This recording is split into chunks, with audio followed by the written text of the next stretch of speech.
Ես ու Դավուլը այսօր գնացել էինք Ապաչիի արտադրամաս։ Շատ հետաքրքիր էր սեփական աչքերով տեսնել, թե ինչպես է կազմակերպվում ամբողջ արտադրական գործընթացը յուրաքանչյուր փուլում ապահովելով բարձր որակն ու մաքրությունը։ Արտադրամասում ամեն ինչ ավտոմատացված էր։ Ոնց էր բացի։ Իսկ դու գիտեք, Ապաչին Հայաստանում միակն է, որ ունի սուխարիկներ, որը պատրաստվում է բնական հացից հատուկ իտալական սարքավորումներով։ Հա, այս խմորից բարակ ու սիրուն շերտերը մեր ապագա աղի ձողիկներն են։ Վաու։ Ամեն ինչ ավտոմատ համակարգով գնում, կտրվում եւ դառնում են մեր համով աղի ձողիկները։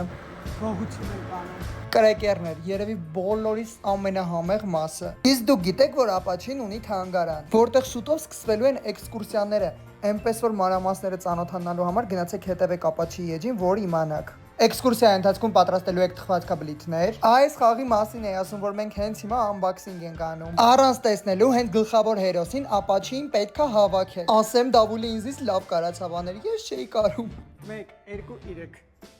Աստված, դարձ եմ լրիվ համագեն։ Ինձ լավ է զարել։ Չէի տեսել։